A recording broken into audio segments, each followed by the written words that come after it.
and this little thing we do.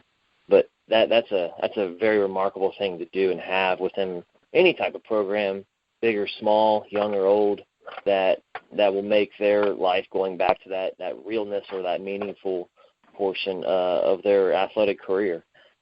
So, and the thing that I wanted to share as far as, and it's a very small thing, but it could build to bigger things, obviously. When I was in high school, I had my high school basketball coach. He made us shake their hand at the end of each practice and game. And at the time, I thought it was kind of silly, but I did it. I worked on my handshake because I had a poor handshake, and I had to work on that grip and how to do that. And that was partly the thing that he wanted us to do, is learn to make a handshake and how to handshake and small things. And but anyway, he really wanted us to understand that in between those times of practice and games, we were working together. But also, if we were happening to get into a disagreement or something emotional, that at the end of the day, we're still family. And we care about each other, and we understand that everything's good and that it's a meaningful thing. And I adopted that when I had become a head coach, and I used that when I was at North. And, towards I would say 2/3 of the way through the season, it went from handshakes, and I mentioned this before in a couple of previous shows ago, that it went from handshakes to hugs. And that's pretty impactful when it comes to thinking about a 14, 15, 16, 17, or 18-year-old young man, giving a hug to a coach and saying, thanks for being there. Thanks for coaching me up today. I know we had a disagreement, but we're good now. And to be able to do that, to come to someone who's not quote-unquote family, blood family, that's pretty crucial in their development as a person. And I thought that was pretty amazing to have in our program. So I agree with you. It's like you said, the biggest point, about the handshake or the hug or whatever, is that after so many times after practice, I think coaches and players leave more frustrated than they are exhilarated, because they're nervous about the game or progress or what have you. And I always think when people say, you should never be satisfied, there's always more. You should never be satisfied. And I would say that that's not true. Someone who's not satisfied is someone that didn't set the appropriate goal. You have to be satisfied at some point, or you wouldn't keep doing what you're doing. And so, but when you leave that practice field, it forces you to look at that person face to face. And no, I've always been amazed that, you have different coaching approaches. And I'll ask young people, say, if you're getting yelled at and screamed at and demoralized and whatever, does that really motivate you? And some kids will say, yeah, I gotta get angry before I can perform. And I say, well, you don't want to be that way your whole life. You don't want your boss to come in and just start screaming at you so you can, do your job. And, I've never understood that an athlete knows. They may not be able to admit it. They may not be able to articulate it. They know if they did the right thing or the wrong thing.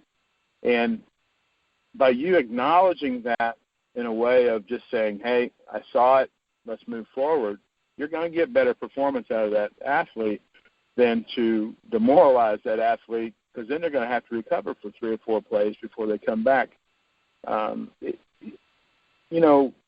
Josh, as a young dad will appreciate, so many young people have mothers and fathers, and but not as many of them have moms and dads, and that those coaches oftentimes are filling that gap for mom and dad. And the difference is a mother and a father are great providers. They're good people. They do the right thing by their children. A mom and dad are the ones that are plugged into that young person that the young person will talk to. And I'm not going to tell them everything, but the young person, I can't tell you how many times I have stood in the parking lot after a game, and a young man or a young woman in tears because going home is going to be so difficult because the post-game review at home is going to be really hard on them. And, you know, we're in high school. Yes, you could do better, I guess, but, you know, to think that young athlete has to work through a loss or whatever, but then also has to go post-mortem with their family member who only sees a small snapshot of what happened. You know, it's difficult. So as coaches, I would inspire your coaches that are listening to realize that many times you're in the role of mom or dad, and that young person may only get that interaction with mom or dad when you allow it. And it's very it's not something to take lightly, that's for sure. Absolutely. I couldn't agree more. And I was going just to say, coaching or any role within a sports organization as a leader is so crucial and so, like you said, so important and so serious to the effect of being that parent or being that person, that go-to person. So absolutely, I couldn't agree more, Dave. Dave, thank you for coming on. I appreciate the time that you spent with us and with our listeners out there. So we'll have to stay in touch. But thanks again for all your time and all the insight, which was awesome, of course. And, of course, you know, the things you mentioned about me, but I'm just kidding. But, no, it was all great stuff, and thanks again. No, I appreciate it. And I appreciate, you know, and again, none of this was scripted. Josh knows me well enough to know if I say it, I mean it.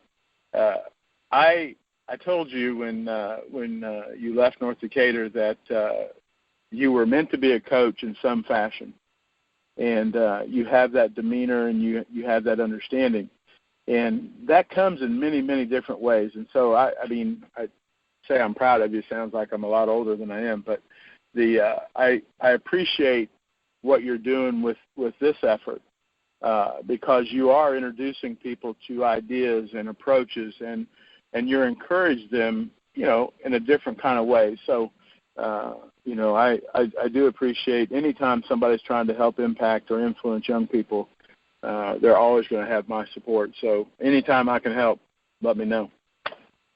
No problem, and thanks again. I can't take credit because, I mean, I was given this by God as far as the inspiration and the ability to do things like this or coach or whatever. So I take zero credit for that because I've been led on the path to becoming becoming something like this. So thanks again, Dave. Just a reminder to check out our website, thegruelingtruth.net. You can find us on Stitcher, Spreaker, iTunes, and now iHeartRadio. We got a license with them. By using the search phrase Grueling Truth to listen to any of our shows anytime you like.